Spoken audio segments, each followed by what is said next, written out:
오늘은 3일상 25장입니다. 다윗과 아비가일의 이야기가 나와 있습니다. 다윗이 도피 생활을 하면서 재정을 마련했던 방법 중에 하나가 부유한 사람의 양을 지켜주는 거였어요.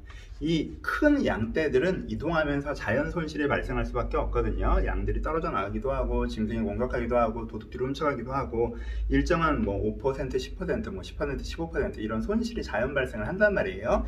이건 그냥 손실이 발생한 걸로 잡고 이제 양떼를 치는 거예요.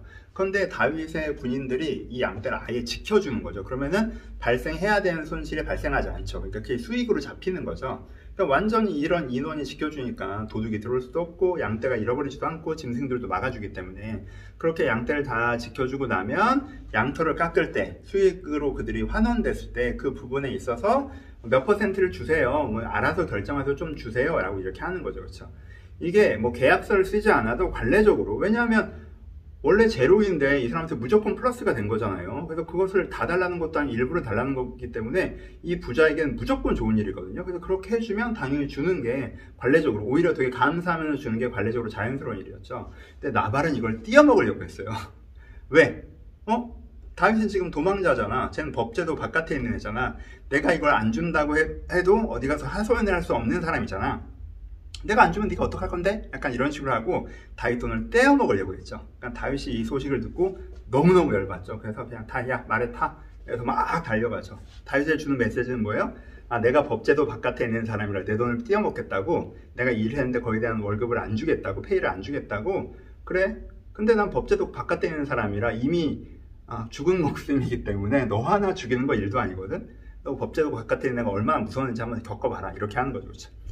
이게 진짜 나발이 그걸 딱 닥쳤으면 나중에 이 소식을 듣고도 나발이 이제 심장마비가 오는데 이거 엄청나게 강력하게 딱 이제 한 거죠. 그렇죠? 근데 거기서 누가 아비가일이 딱 나타나서 다윗을 막아서죠. 아비가일이 여러 가지 이쁜 말들을 하지만 핵심 메시지가 뭐예요? 두 가지. 하나님이 보시기에 이게 아름다운 행동일까요? 아비가일의 메시지죠. 그렇죠? 하나님께서 당신을 왕으로 세우셨을 때 이게 부끄러운 장면이 될 것 같습니까? 자랑스러운 장면이 될 것 같습니까? 라는 게 아비가일의 메시지죠. 그 아비가일의 메시지가 정말 하나님의 말씀 같은 거였죠. 그래서 다윗이 그 얘기를 듣고 딱 멈춥니다. 그렇죠? 그래서 멈춘 것도 대단한 거죠. 이게 큰일 날 뻔한 건데 딱 멈추고 내가 큰일 날 뻔했다 라고 하고 다윗이 그냥 돌아가는 이야기로 이어져 있습니다. 여러분, 이게 무슨 장면인 것 같아요? 지금 전체적으로 그럼 광야에서 다윗이 뭘 하고 있는 것 같습니까? 여기까지 오면 그일라 전투도 받고 사울을 죽이지 않은 것도 받고 이 나발의 사건을 봤는데 지금 다윗이 뭐 하고 있는 거예요? 광야에서 순종을 배우고 있죠. 그렇죠? 다윗이 지금 순종을 배우고 있어요. 하나님께서 다윗을 광야에 두셔서 순종을 가르치고 계세요. 사울은 어떤 왕이었어요? 자기 상식대로 하는 왕이었죠. 자기 이해관계에 따라 움직이는 왕이었어요. 자기 감정에 따라 움직이는 왕이었어요.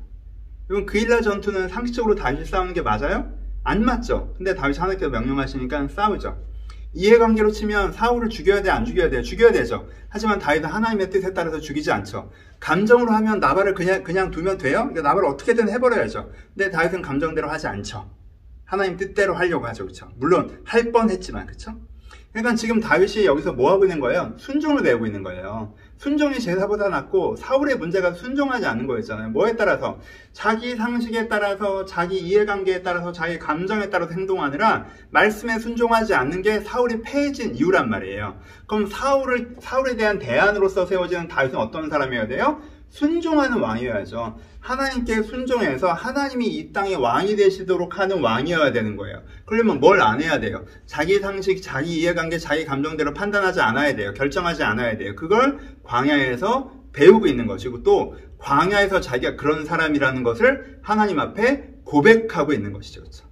그일라 전투에 가는 것을 통해서 선 상식으로 하지 않고, 내 상식으로 하지 않고 하나님의 뜻에 따라, 사울을 죽이지 않으로 해서 나는 내 이해관계를 뜨지 않고 하나님의 뜻에 따라. 나발에서 큰 실수할 뻔했죠. 하지만 그래도 거기서 멈춰섬을 통해서 내 감정대로 하지 않고 주님의 뜻에 따라 하겠습니다 라고 고백하는, 그렇게 훈련되는 장면이 이루어지고 있습니다. 그래서 여기서 가장 여러분들이 적용해야 되는 건, 적용으로 가면 순종에 대한 묵상을 하셔야 되죠. 여러분, 무엇으로 판단하고 결정하십니까? 내가 갖고 있는 상식, 이게 맞잖아. 그래서 내가 갖고 있는 이해관계, 내 감정. 그래서 사실은 상식을 나쁘게 표현하면 자만이고, 이해관계를 나쁘게 생각하면 이기심이고, 그렇죠? 감정도 자기 감정을 자기 주인으로 섬기는 것도, 이것도 우상이잖아요. 약간 이렇게 판단하는 사람은 주의 뜻을 순종할 수 없죠. 하나님의 뜻을 내 삶에 구현할 수 없어요. 여러분 이거 깊게 묵상해 보세요. 하나님께서 여러분들에게 뭔가 말씀하시는데 여러분들의 상식에 맞아야 되고 여러분들 이해관계에 맞아야 되고 여러분들의 감정선을 건드리지 않아야만 순종하고, 내 감정이 아니면 하나님의 뜻이건 뭐건, 내 이해관계에 맞지 않으면 하나님의 뜻이라고 해도 내 상식에 맞지 않으면, 그렇게 하면 내가 사울처럼 움직이기 때문에 하나님의 나라가 나를 통해서 구현되기 어렵잖아요. 하나님의 뜻이 내 인생이 구현되기 어려운 거예요. 내게 이 광야가 필요하고 내게 이 다윗 같은 모습이 필요하구나. 순종이 제사보다 낫고, 내가 이 다윗처럼 그일라 전투의 다윗, 사울을 죽이지 않는 다윗, 나발을 치지 않는 이 다윗의 모습을 내가 배워야 나를 통해서 하나님의 선하신 뜻이 이루어질 수 있구나. 내가 주님 앞에 순종해야. 이런 부분을 묵상해 보시고 적용해 볼 수 있다고 생각합니다. 그냥 지나가 버렸는데 간단하게만 언급하면, 아비가일도 굉장히 중요한 인물이죠. 아비가일은 굉장히 특별한 인물이에요. 이 지역에 있는 여자분이 하나님의 나라의 관점으로 시대를 보고 있죠. 하나님께서 다윗을 세우려고 하시고 다윗은 어떤 왕이 되어야 되며 또 지금 저렇게 행동하면 안 되고 이렇게 행동해야 된다라는 걸 아비가일이 보고 있어요. 그러니까 대단한 사람이죠. 굉장한 신앙관과 역사관을 가지고 있는 사람입니다. 또 자기의 인생의 문제에 있어서도 굉장히 지혜로운 사람이죠. 갑자기 이런 문제가 터졌는데 이 문제를 어떻게 해결해야 되는지 알고 있는 사람이죠. 그러니까 이 사람은 하나님의 나라의 관점으로 시대와 역사를 바라보고 있기 때문에 내가 내 인생의 문제를 어떻게 대처해 나가야 될지 알고 있는 사람이에요. 그래서 아비가일 자체가 지혜의 표본, 내가 큰 뷰를 알고 있기 때문에 오늘 현실에 어떻게 대응해 나갈지 알고 있는 사람으로서 이것도 한편 설교로서 나눠볼 수 있을 만한 아름다운 사람이라고 생각합니다. 한 명 더 나온 건 사무엘이 잠깐 언급되고 있죠.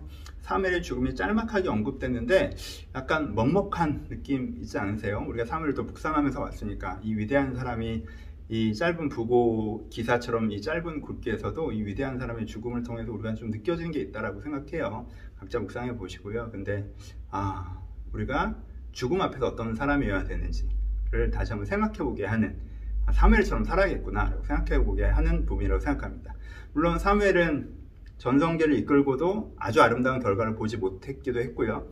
사무엘을 마지막으로 본 장면은 사울이 다윗을 죽이려고 쫓아다니는 좀 안타까운 장면이긴 했죠. 자기가 이루고자 하는 것들을 다 이루고 위대한 후세에게 물려주는 이런 장면을 만나지 못했어요.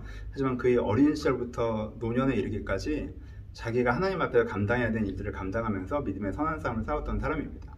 이 사람의 삶 전체를 보면서 결과라기보다 태도, 인생이란 게 라는 걸 저는 좀 묵상하게 되더라고요. 여러분들 다양하게 묵상해 보셨으면 좋겠습니다. 감사합니다.